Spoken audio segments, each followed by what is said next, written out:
Welcome back to A Gift from Adversity. My name is Juri Love. I'm your host. Thank you very much for tuning in. Today, we are recording episode 163.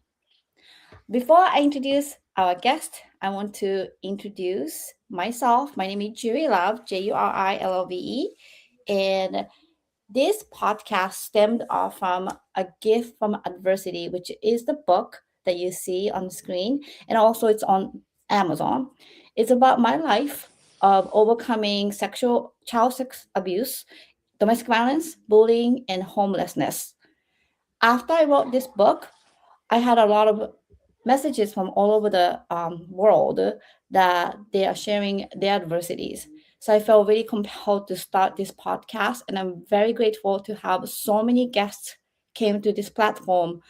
In fact, today we're recording 163 episode, and I really appreciate everyone listening and tuning in. And we accept live comments during this live stream today, so please do comment. So let's invite our superstar guest today. Hi, Nicky G. How are you doing? I'm doing great, Juri Love. Thank you so much for having me. It's an honor to be on here. Very excited. Wonderful. So before we dive into our first question, can you tell our audience your name, what you do, and then any social media handle or anything that you want to promote? Sure, yep. I'm Nicky G. I'm at Nicky G underscore 37 on Instagram, TikTok, YouTube. And I post tons of short form content on there every day to promote what I do, which is my music. I'm a hip hop slash rapper artist. Do a little bit of pop too and R&B. I try to always have a catchy hook, always have some lyrics that are gonna make you think. And yeah, it's music with a message. I definitely try to spread messages of love, support, and always try to help people that went through the adversity that I went through. That's the primary purpose of what I do. I would like you to explain what happened maybe within a month or so, couple months. Your song went viral. Can you It tell our did indeed. audience what happened? No problem. Yeah, so I was at work and I was like I'm an up and coming artist, always scheming ways to break through, and then the idea had come to me to write a song about Drake May, and we were just about to be in the playoffs. So I wrote it up real quick, ran to the studio and started promoting it on Instagram, and it really just took off all on its own. It's just a very high energy, high octane rap song, kind of feeding into the fire that Drake May's fan base provided, and it was amazing. Truly had seen nothing like it. I was on Fox Sports channels multiple times, national TV. I had NBC reaching out to me about the potential of playing it in the Super Bowl, which fell through, but it's awesome to have that connection now. Millions of views on social media. It played at the Patriots playoff game versus the Texans, which was their last home game. It played at TD Garden in Boston. Tons of radio stations showed me so much love. Radio stations that I grew up listening to, from Rhode Island, Massachusetts, and even up in New Hampshire a little bit.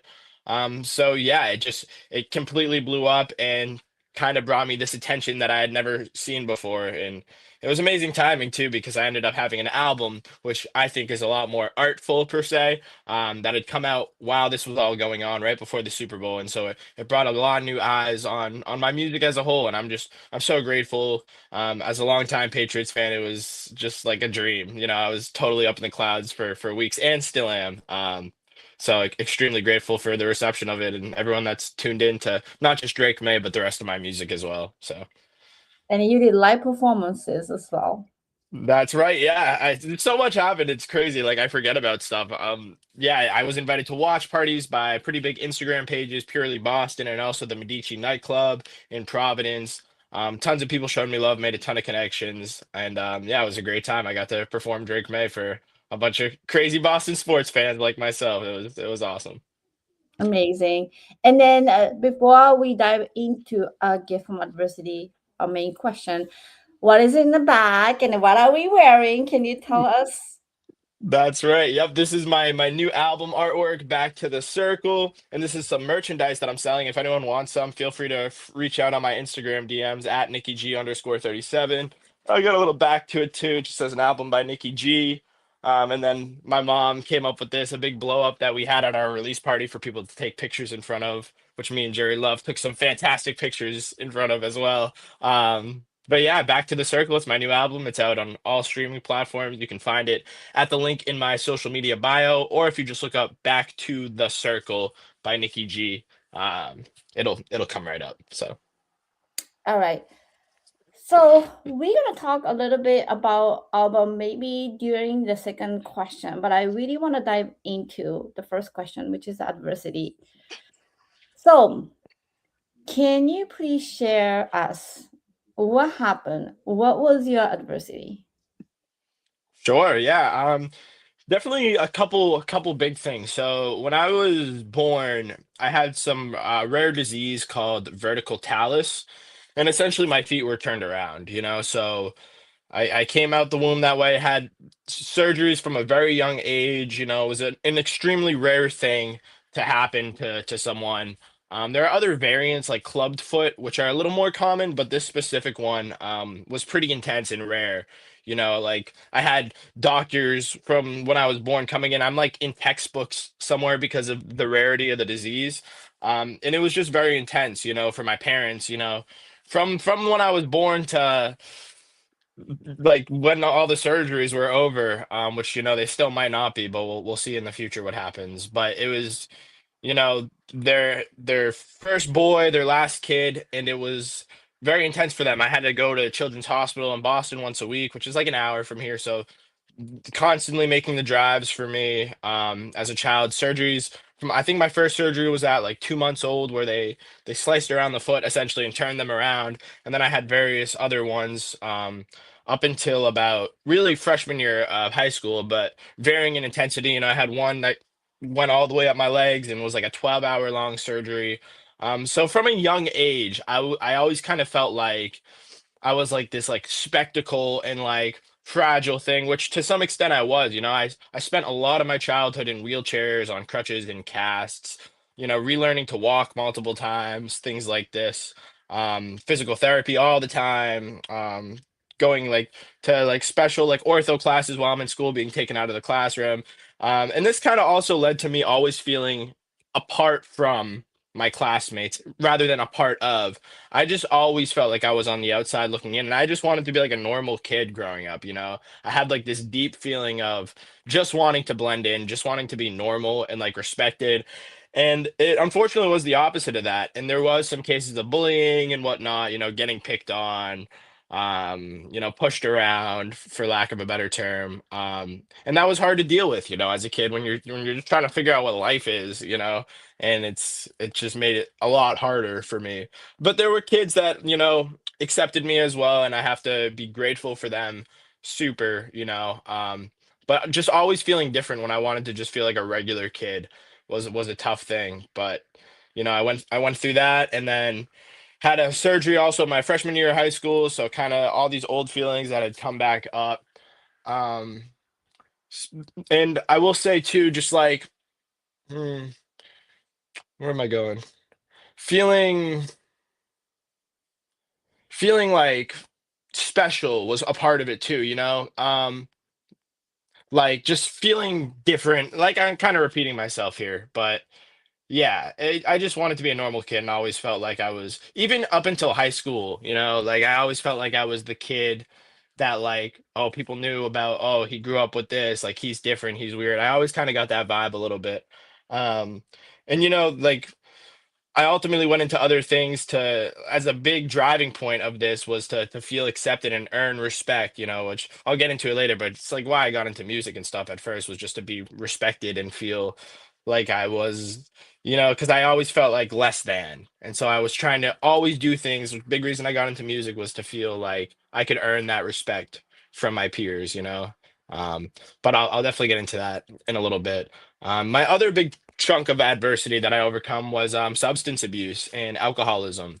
I discovered drugs and alcohol, from eighth grade all the way through high school, and At first, it was an amazing thing for me, which is sad to say now looking back on it. But it had essentially all these feelings I was just telling you about, whether they were just from my birth condition or other things as well. I had always had like this big hole in my soul, and just never feeling satisfied, never feeling okay, until I had found drugs and alcohol. And for one time in my life, I was like, okay. Like I have like this chain in my head that never stops spinning. What is this guy thinking about me? Blah blah blah. All these different thoughts. And then that like stopped the first time I had drugs and alcohol.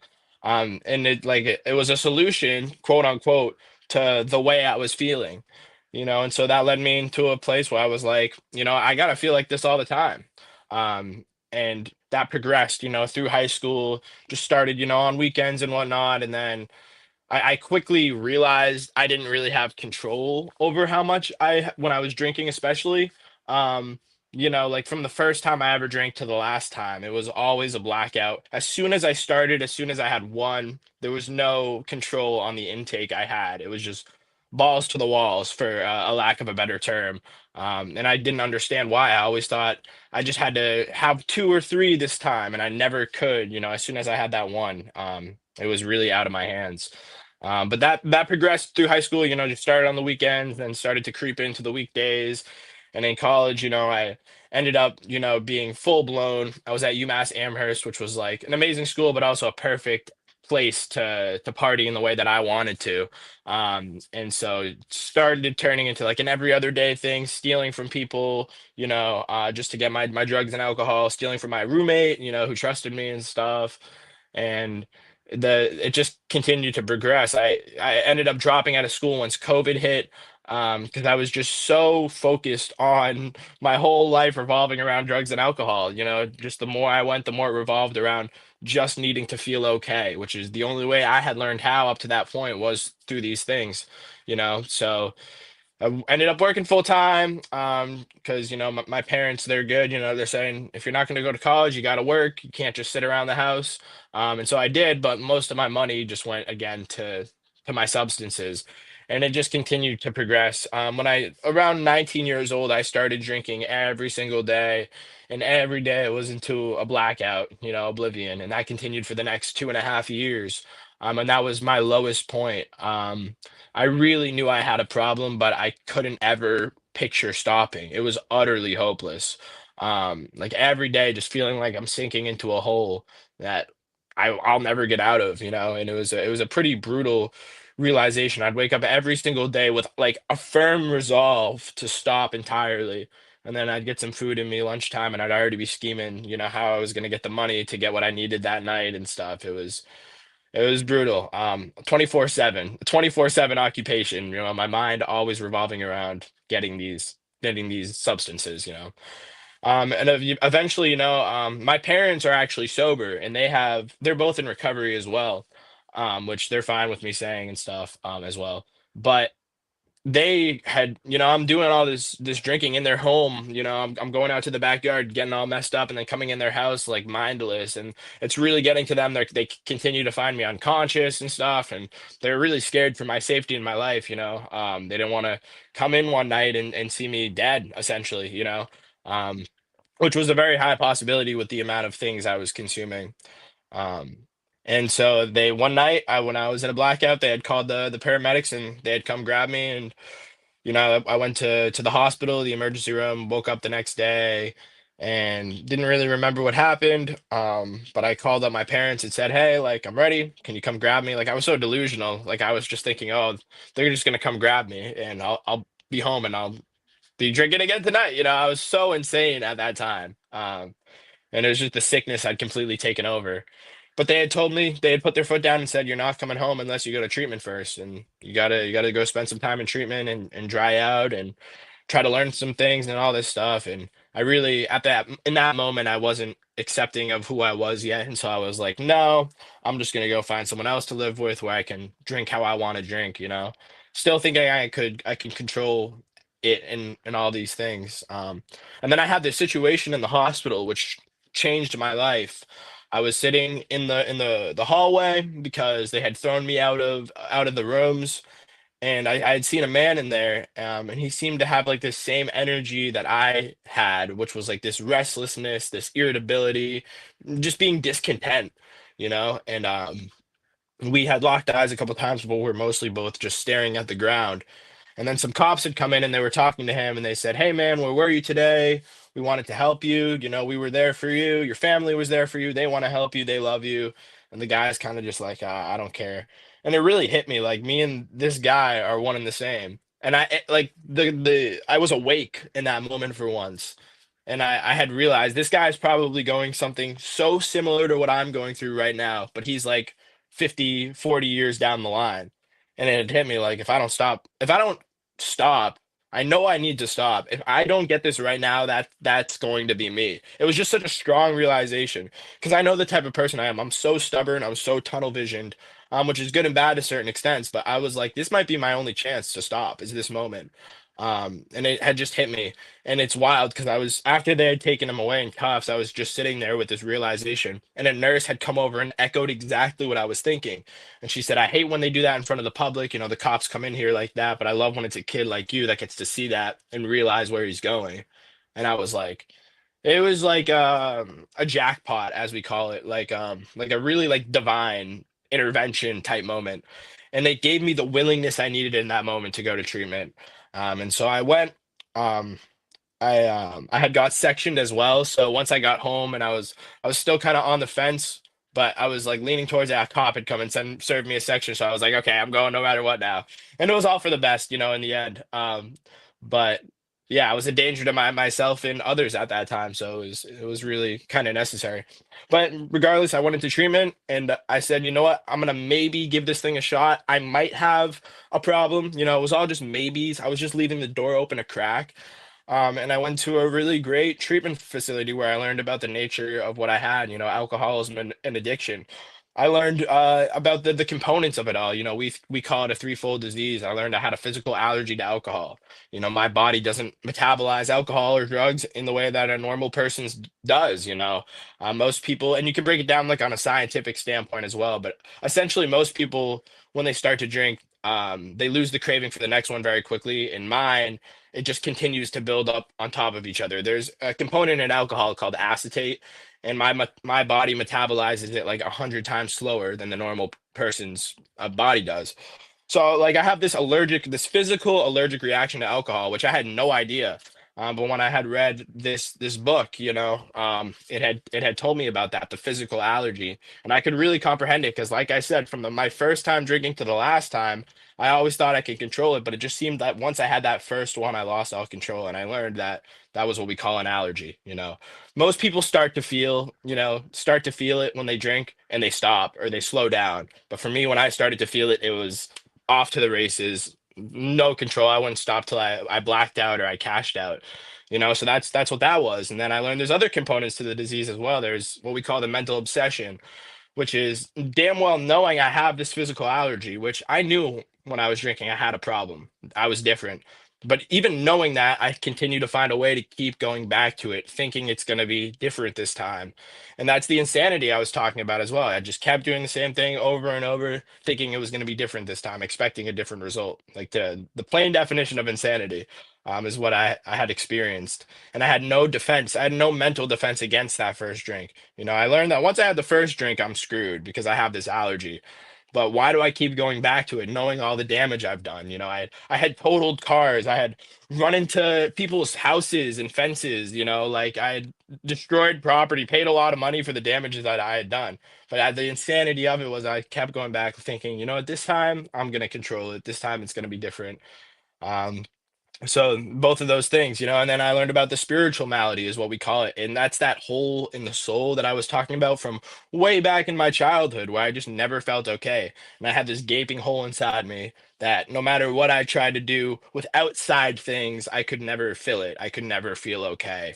And those three things combined is what makes me who I am, and I had learned that I had this thing, and I said, wow, I'm not alone. These people really get me. I just had that open mindedness enough to be like, okay, I accept what I have.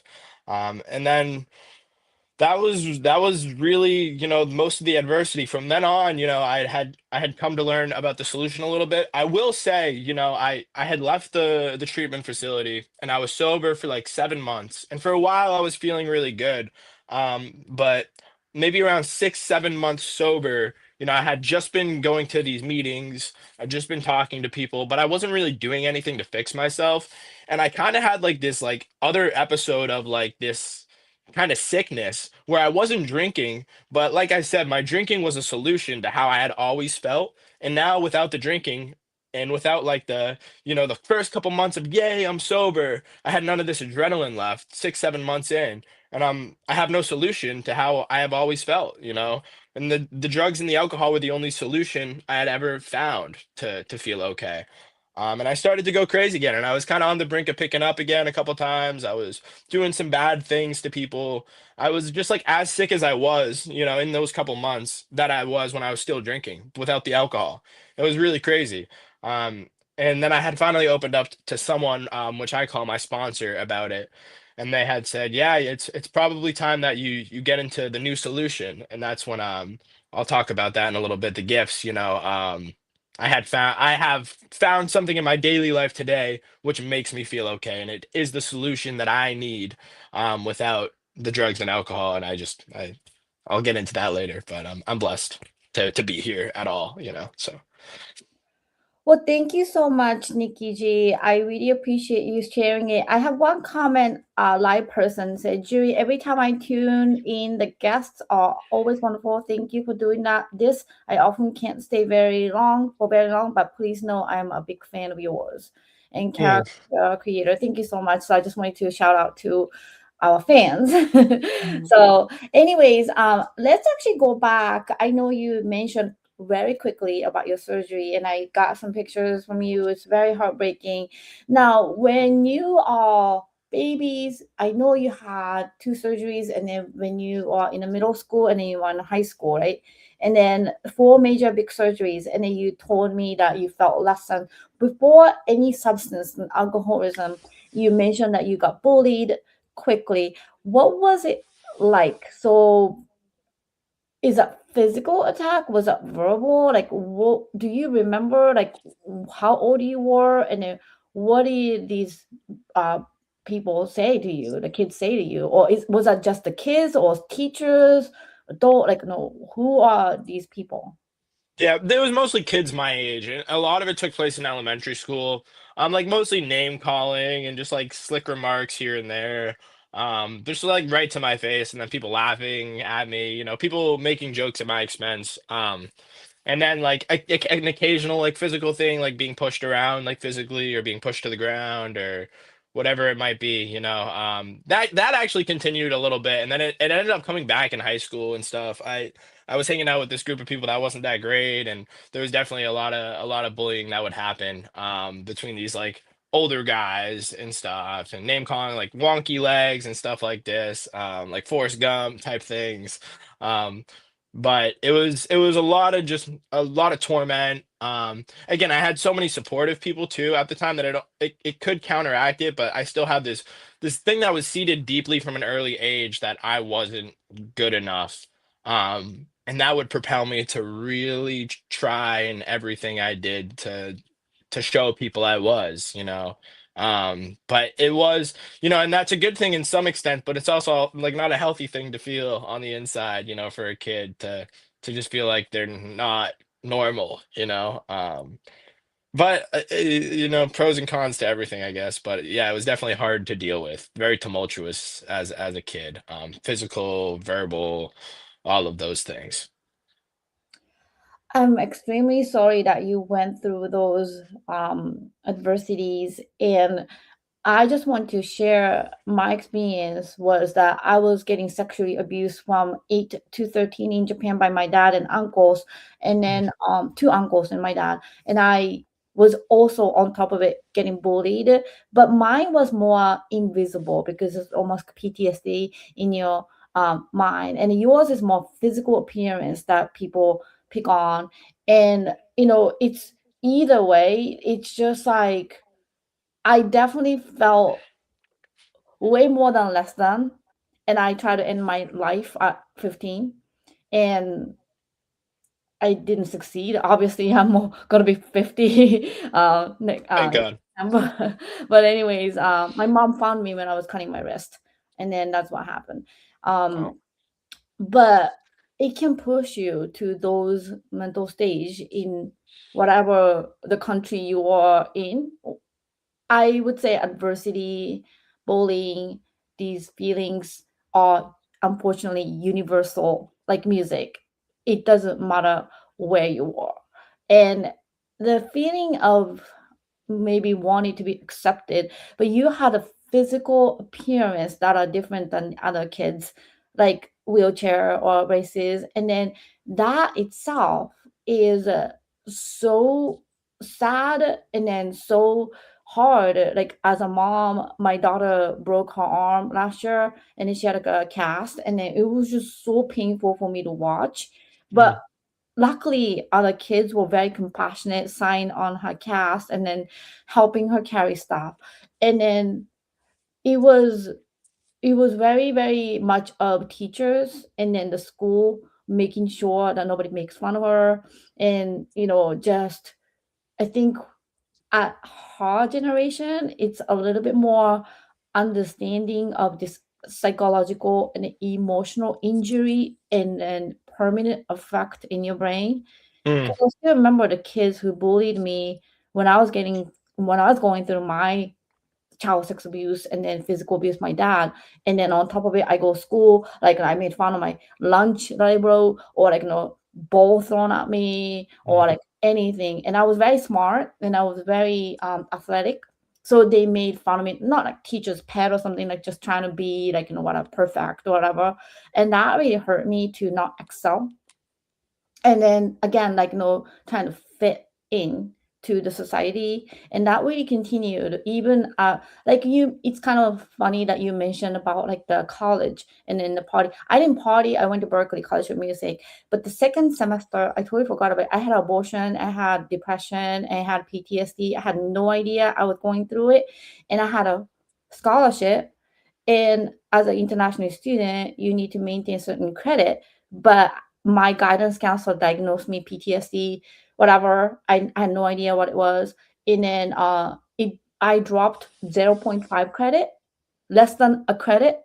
It was like a piano comp class. I even failed that. But at the end, I graduated. Like at the end, I was like 4.0. wow. Yeah. So it's not Good for like, you. thank you. It's not like you can't do it, but thank you so much for telling me all this, telling us, sharing us all of it. Because right now, when people meet you and look at you, your song just got played at Jet Stadium and in Celtics, nobody would know. And then, it's just we are all human beings. Just for example, one of my Mm, friends that was on like a major iconic metal band guitar player, he went on alcoholism journey, and then unfortunately he died. His kidney didn't like take it anymore, and then had a blood clots at the height of his career, mm, world tour. He just died. So we had like a memorial scholarship, or I don't know like his name and stuff, but I got to talk to his family. It's just the saddest thing, really. brutal. I am so grateful for the man that you met at the emergency room hospital that you mentioned. Mm, But can you tell our audience? My question is, when you're going through this bullying, like especially the parents' perspective to you, have great parents. Like, what were they trying to prevent? Did they contact school? Did you guys report it to a principal, or like what were the some of the precautions that you guys were some of the actions that you were taking? yeah, sure. I think, I'm so blessed in so many ways. And like when I hear you share of your adversity, I'll just say this real quick, or others, I feel really blessed to kind of have what I had. I just feel like it could have been so much worse, and I'm grateful for everything at this point. But regardless, I had very loving parents. Is kind of what I'm going into. You know, I'm able to look at all the blessings I had. Like I had such loving and supportive parents that when things were going awry at school, I was very comfortable sharing with them. They always made me feel very supported and loved and heard. Um, so yeah, I would tell them it would be yeah, it'd exactly be like you said, like they'd contact the school or the teachers or whoever it may be. Or eventually like when I got the confidence, like I could just tell the teachers myself, essentially, and just be like, hey, like this isn't right, and kind of learn to stand up for myself. So yeah. Did the bullying at some point stop after you kind of stood up for yourself, starting to? Do you remember? Yeah, yeah, I think, like probably early middle school, maybe halfway through middle school, like I would just yeah, I learned how to like just kind of knock it out right there with my words and stuff and just show people that it wasn't getting to me. It still got to me, but I learned like how to not show it. And so naturally, as people are picking on you, if they're not getting a reaction out of you, like they're it's gonna kill them. And like a lot of it I'd try to like fight with love and stuff. But I got this energy of just like I don't care. I don't care. And that kind of also bled over into some other things in my life where I started to not care about things that I should have been caring about. But this idea that I wasn't gonna let anyone affect me or listen to anyone. Almost like a brash reaction, um, which again, pros and cons. Like I think it was good in terms of like the people picking on me. They understood they couldn't get to me anymore, and it didn't matter what they said. But that kind of bled over into like my schoolwork and stuff, which was these things I should have been caring about. But yeah. And then how are you managing your pains? Because the surgery that you mentioned about vertical talus, how do you say vertical Yep, yep. Vertical talus, same thing. talus? Yeah. Yeah. So um you go in absolutely for anesthesia. Like no, Mm. I know you don't remember when you're a baby, but do you remember like middle school surgery, high school surgery, like after you came out, or did you have fear going into this major surgery? I stopped having fear because I'd been through it so much, but I will say, from a very young age, I was on a lot of like heavy narcotics, heavy painkillers and stuff. And who knows, maybe that paid made a reaction into me loving being numb later in life. I think there's probably a lot of factors behind that, but that's certainly one of them, I'd say. So a lot of anesthesia, a lot of surgeries, a lot of painkillers. I actually later in life I had a crazy reaction to I think it was Percocet, and like this was my high school surgery, and I ended up like for like 2 or 3 days straight, like I would just be knocked out, and then I'd wake up, throw up, knockout for like 8 hours, wake up, throw up. It was like this crazy, like again, allergic reaction. And my parents rushed me to the hospital and like had it was crazy because by that point I had started to wear off, but I clearly had this weird reaction to whatever I was taking, and so they just switched it up. But it was yeah, a lot of experience with drugs and hospitals and spent a lot of time in the hospitals. Like there were times I would have to stay there for like a week after surgery post op because like they'd be so intense and whatnot. And just I kind of just oh yeah, I always felt like I was under like a microscope. Whether that followed me all through my life, I always felt like the center of attention, and I just wanted to be like, no, I just want to kind of blend in with everyone else. But yeah, definitely a lot of medicine, a lot of recovery, a lot of hospitals and stuff like that. Very different from what most children experience, I'd say. Yeah. And so the last surgery when you were in high school, what was the procedure? Do you remember? Did they explain to you what's gonna happen to you? Yeah, so what had started happening was like my left foot had kind of started like slipping, like the bottom of my foot, the sole had kind of like started slipping past like the left part of it. I don't know how to describe it. So essentially, they just went in and like cut the side of my foot and like push things back. It's pretty graphic, but yeah, it was a much less intense one than my previous three. It was almost like maintenance, and I'm sure I'll have another one or two down the line as my body, I'm stopping. I'm 25 now, so probably stopping growing if I haven't already. So I'm sure things will happen down the line, which they have to do like preventative care and whatnot. So yeah. Wow. Well, thank you so much again for sharing that. And I want to touch a little bit of substance because there are two different things that we're talking about. Actually, Right. three. So one is your physical surgery, and then the two is the bullying part of it, and then the emotional injury that you sustained, and then the three is the substance, and then you know the access to it. Do you remember the first time? Was that like some you mentioned eighth grade, like some group of friends that offered, like, or older people that you were hanging out? Do you remember the point?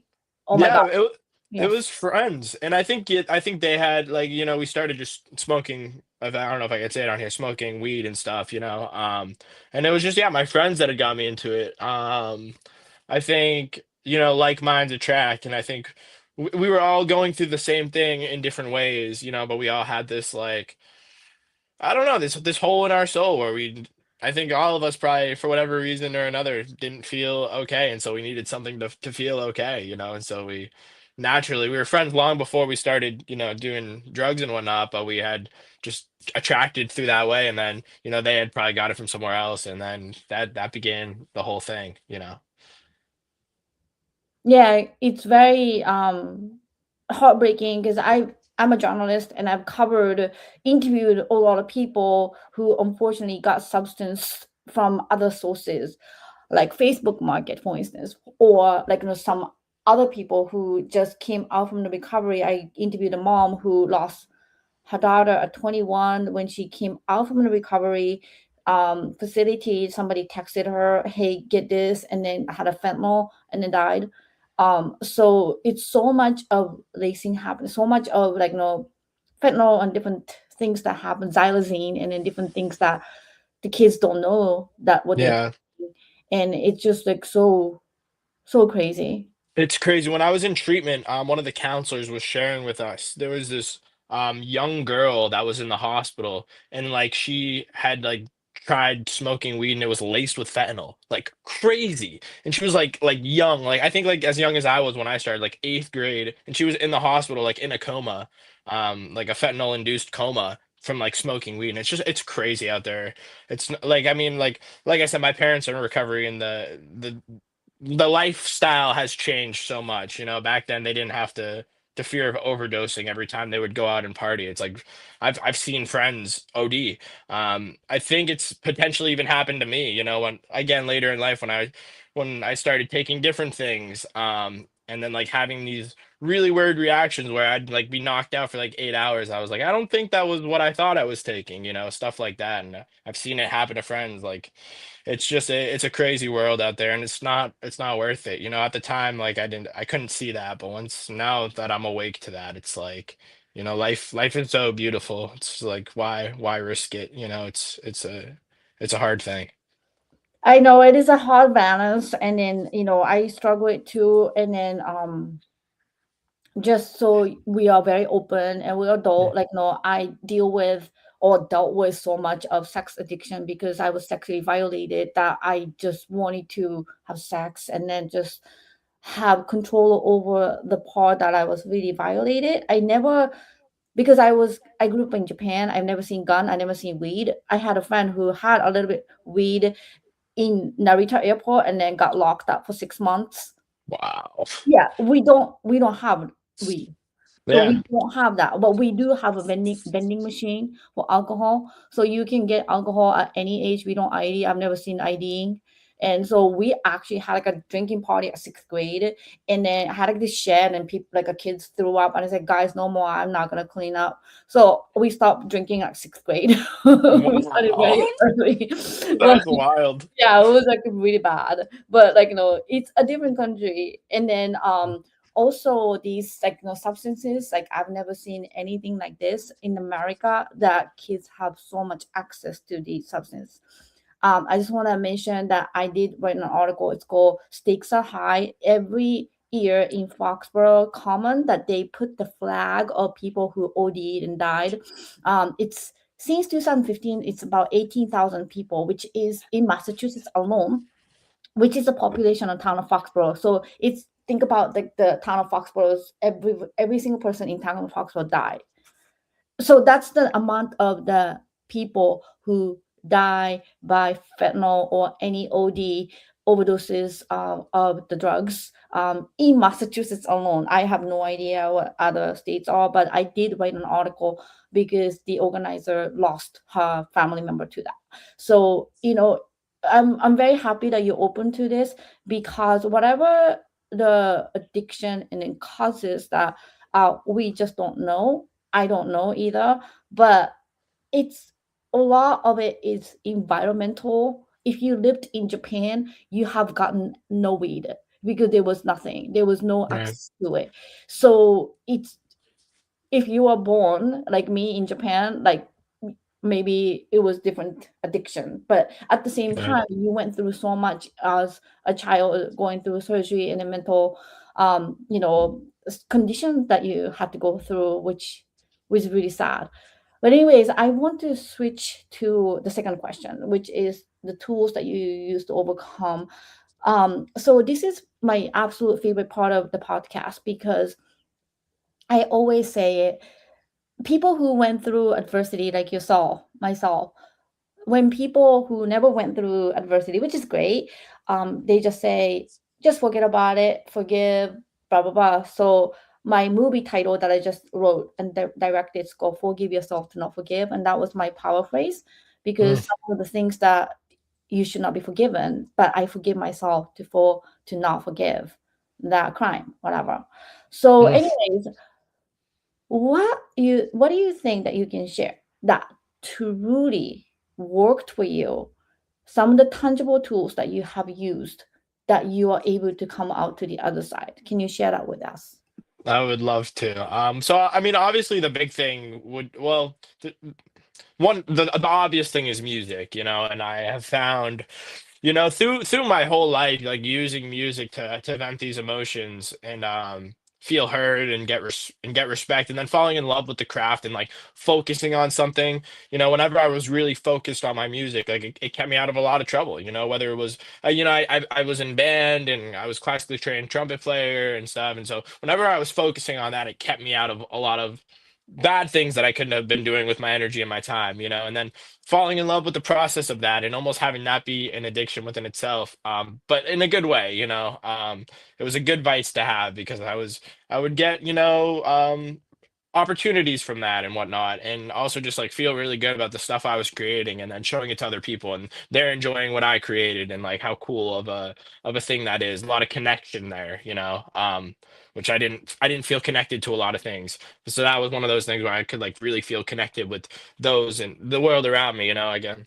But like I well as I got into my addiction more, that kind of all just left me. Unfortunately, my life had become focused around substances and stuff. But like I said, once I left treatment and I had gone to meetings and stuff and kind of started to get crazy again. And my sponsor at the time, what I call them, was like, "Hey, you should probably get into this actual solution, which is the 12 steps of my program."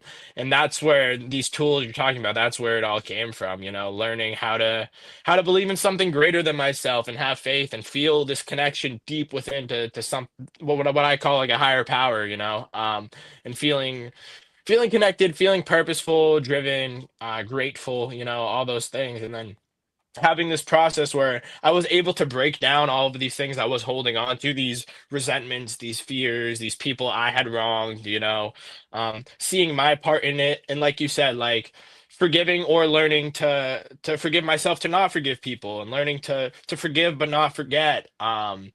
But also like all the things I had done, seeing the ways that I was selfish, dishonest, self-seeking, fearful, and learning how to not be that way, learning to make amends to the people I had wronged. And some people like I couldn't, and learning to be better from that point on. And just really having like a great look at myself from like this third person perspective, which I try to have every day now, where I'm like, okay, this is the stuff I need to work on. I'm gonna have opportunities today where I could let these defects of character run the show, but instead, today I'm gonna choose to live a more purposeful, a more loving, a more tolerant life towards others. And what a change that has made in my life. That, like I said, that connection, that love for others, that tolerance for others. has helped me a lot. And also learning to forgive myself for the mistakes I made, realizing I was sick.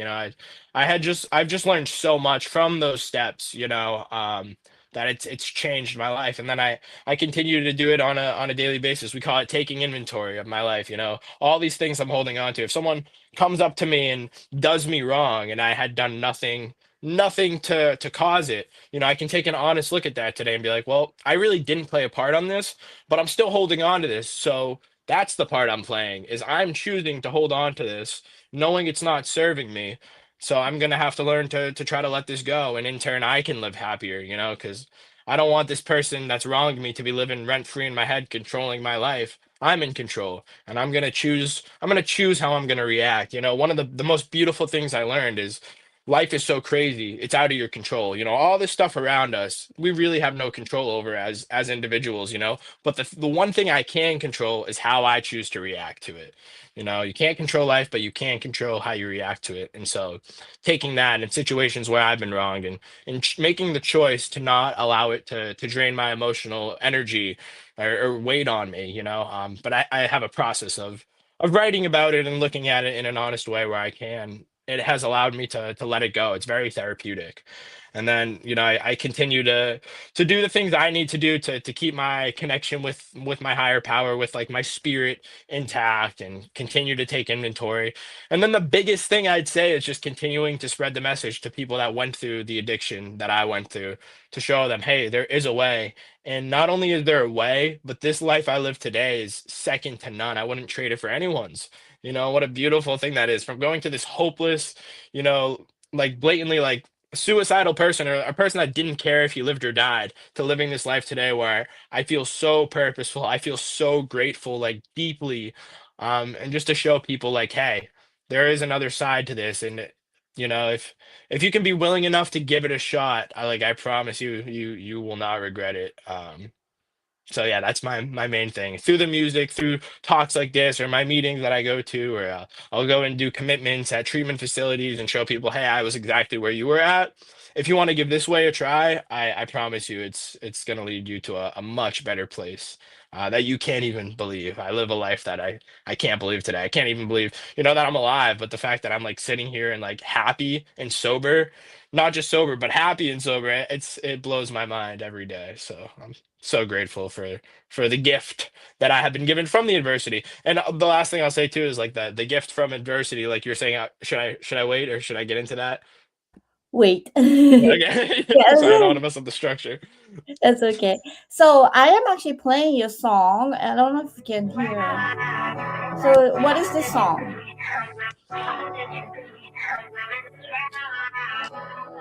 I don't know, but I like the sound of it. Okay, okay. So, these are my dying days. Don't know about you, but me, I gotta find my way. I think we all would agree. It's time I try to change before I'm 6 feet deep down. Yep, this is dying days. These are my dying days. Don't know about you, but me, I gotta find my way. I think we all You're would welcome to agree. sing It's time along. I try to change. Deep down inside my grave, I can't keep I can't drinking. keep I'm drinking. done with I'm that done with that lie. life. Thinking every thought is a lie. How am I thinking? How am I even alive? All the decisions I made, I should have died. All right. So I've never done this, Nikki G, in my podcast on my podcast ever. This is the first time playing a song of the artist during the podcast live. So can you explain to our audience why you wrote this song, and then one of the tools that you mentioned about music, writing these lyrics, how is it helping you? Is it catholic, like no, is it like kind of like healing, like no, like depicting what you went through? So the tools that as an artist, maybe some people who are listening to this podcast are artists, maybe like painter, or maybe like us musicians, or Mhm. poet, like writers, filmmakers, like what is it, like why is this your tool? So yeah, great question. Song is called "Dying Days." It's off this new album, Back to the Circle. And Obviously, if you hear my story, like where I'm at now, and then you hear that song, you're like, oh my gosh, I guess he's not doing okay. But it's a concept record. It follows addiction, recovery, and it definitely has moments from each phase along those journeys, depending on which way you're going with it. And I am okay. That's just a concept piece from when I wasn't doing okay and reflecting on those emotions, which that in itself is a really powerful tool to, like, when I'm writing these songs about what I was going through, to really just try to relate to people out there that might be listening, like, wow, I'm going through something similar to this or the exact same thing, and this guy's been through it too. That not alone feeling. But it's really impactful for me to be like, wow, I just wrote that. Not only did I write that, but that's really where I was. It helps me remember, it helps me, not regret what I went through, because I'm so grateful for the life I have today. But I also don't want to forget that. I want to keep that at the forefront of my mind. Because like I said, I still, if I'm not practicing, my tools, I still have this thing in my head where I might be like that mental obsession I was talking about, where I might say, I might forget everything that happened. I might forget all the damage I've done and then go back to it. And that's the last thing I want to happen. I always have to remember the damage I've done, really, to myself, to others, so I don't go back to that. And music in general, like I was saying prior, it just helps me vent these emotions in a healthy way. It helps me occupy my time and do something I love, that I feel good about. And really, like, the connection piece. Like when I'm writing, I feel like I'm connected to something greater than myself. Like when I'm writing a song like that and these thoughts are just pouring out of me, and the pen or my thumbs where I'm writing the lyrics, they just don't stop. It's a gift. It's a real gift to have that flow state. Like it's like almost meditation in a way. Um, and then the connection that I have with others from that, like I was saying, when someone hears it and they can relate, or when I think something's good and someone plays it and they're like, this is really good, and that human connection we have. That I listened to an amazing TED talk. They said the opposite of addiction is connection, and I love that so much. When I was deep in my addiction, I felt so isolated from everything and everyone, from the world. And the life I live today is trying to feel as much connection as I can with those around me, with my spirit, and yeah, music is a huge part of that. Keep coming back. Your Mhm. mom participated. I talked to your mom, and she said she recorded it on a voice memo in the bathroom. After her poet like recite and you come back, that is an 8-minute song. Freaking epic. Can Thanks, Juri. you explain to our audience who's never heard your song, like, on, okay, go to Spotify and Back to Circle, Nicky G, keep coming back. That's just like a historical piece to me. Can you tell us why you decided to use your mom's voice, and then how you came back in rap in such a powerful manner? Sure. Yeah. Great question. I think, if anyone does go and listen to the album, my biggest advice would just be listen all the way through and listen critically. Like if you just go and play a song in the middle, like it might not make as much sense, but there's a journey. I will say there's actually journeys in the album. But if you just listen all the way through and really listen to participate in that journey, listen, then I think you'll be happy with the time you invest. But that song in particular, it's a crossroad in the album. And without spoiling too much, because I would love for people to go and listen, just the title of that track, it has so many layers to it. In the program I'm a part of, at the end of every meeting, we always tell each other, hey, keep coming back. And so that's a really powerful message to spread to people, especially early on when we feel hopeless. Just keep coming back. Eventually, you're gonna get this thing.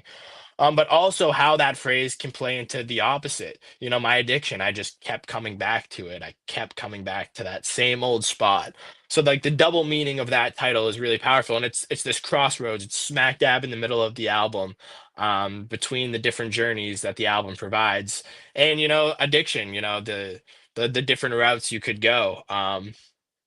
But her role in that, was this pivotal point in the album where I'm I don't really understand what the disease I'm fighting is. And the little excerpt she reads, is from the point of view of addiction.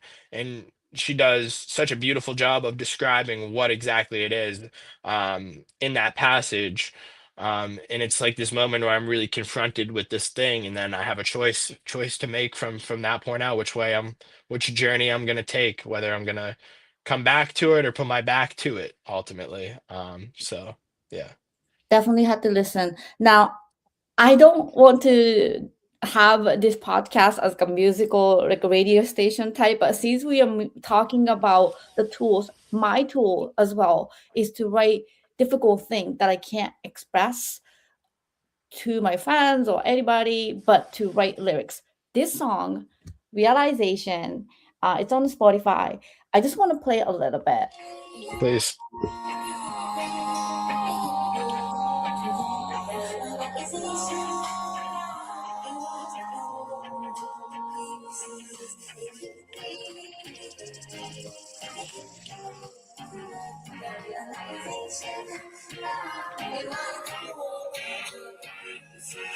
So that Mm, is a hook, but thank you. so good. Listen, I was so having a panic attack. I couldn't breathe. I hid myself in the bathroom. I checked out and then I was sobbing, crying. And I have a hip hop artist, shout out to King Marino in Atlanta, Georgia. He actually rapped in this song. He told me, Juri, you're broken. And then my lyrics is, you said I was broken, but I disagreed. Um, so basically people were telling me that I was broken, but I was like denying and then delusional that I was broken. I'm talking about sex addiction, and then I'm Mm, talking about self-esteem. And then this song, I just like it hit me that like a realization that I was broken to pieces, and that is exactly how I felt. And then that's how I came up with this exact melody and lyrics at the same time, which is the best version of it as a singer songwriter. And I'm like, oh my gosh, I'm really depressed. I'm sad, but I have to write this song. I have to like record that. So it's very weird, but I totally agree with you. Music can definitely help and save. And then I'm so glad that you have that tool, and you are fantastic singer songwriter, rap artist, and then amazing performer as well. And then I really appreciate you. And then I'm so glad that you didn't like OD, or you didn't like go through that continue to go through that route. And then I'm mm. very happy that you're with us and you're present, and then you're getting so much attention from all over the world, and then I think it's gonna continue to do so. So let's talk about a gift. So my last question to you, Nikki G, what is the gift that came out from this adversity? Yeah, so like I had kind of alluded to earlier, I live a life that I wouldn't trade for anyone's. And when I was in my worst state, I was still making music and I was like, damn, if only I could have, Kendrick Lamar's life, if only I could have Eminem's life, like I'd be okay. And like I can sit here confidently today and say I wouldn't trade my life for anyone's. Like I'm so grateful. And the realization that I had to go through it to get to it. I had to go through all that stuff to be able to live this life I have today, which I'm so grateful for. And like I'm grateful to be an alcoholic. I really am because I feel like, it was terrible back then, but now that I'm here and I have this program, like I feel like people that don't go through adversity, they don't have something like what I have today. They don't have this deep connection, this deep purpose and gratitude that I have today. And what a beautiful thing that is to have. I'm grateful to be who I am in every way. I'm grateful to have gone through those surgeries because feel like I went through things that allow me to be grateful for the mundane moments today. I feel like, when my life is peaceful, I'm like, wow, where some people might be bored, like I'm like, wow, I'm not in pain right now. Like I feel good. And also like, the other thing I'll say, so is like I had to go through that addiction to have this solution that I have today. And like I said, normal people don't get that, but also like the purpose portion of it through my music. Like I have this whole newfound purpose and message that I'm spreading to people, and it just makes me feel so good. I'm not just making music for the sake of making music to make money, to get popular, to earn respect from people. Like that's all great, and awesome, but like the real purpose is like helping people, and just being like selfless through my music, through going out and speaking to people and trying to help people, taking people through the steps like someone took me through. It's just been this total reverse, and it's an amazing feeling to help people and be selfless. And I'm still working on it. I can get absorbed in myself very often, but when I am helping people, it's just the greatest feeling in the world. And to have been gifted that knowledge and gifted these tools, like I said, it's a life second to none. And I'm so grateful for everything that I had to go through to get to this point, you know. Well, thank you very much, Nicky G. Before you leave, shout out your social media one more time for people listening to this podcast. Sweet. Yep. It's at Nicky G _37, Instagram, TikTok, YouTube. Yeah, that's where you can find everything I do. I sell merchandise. You can reach out to me. And also if someone's going through it, maybe you're going through something similar to what I went through, or just want to talk, my DMs are always open. Feel free to text me. Would love to talk to anybody. Before you have to go through security and then all this, like social media manager for Nicky G. Yes, yeah, DM him, and then he's very nice. And Can I say one more thing? Yes, go ahead. I'm so grateful for this lady right here. She has set me up with some incredible opportunities, and there's so much in my life right now that I couldn't have done without Juri Love. So, Juri, thank you for the gift of this podcast, and I'm very grateful to have made a friend of you. You're amazing. Well, shout out to Cyber Sun Halloween party where we met, Perry Geyer. Well, thank you so much. I really appreciate you. And then we have a great guest coming up for a gift from Adversity. I continue to really feel compelled to create a safe space for people to share our adversity. We are all human. We all go through stuff, and then we all have something to say. But together, I believe that we can share these tools, that we don't have to suffer so long, and then we can be wiser and then share the wisdom so we can enjoy our lives. All right. Well, thank you so much again, everyone, and see you next time.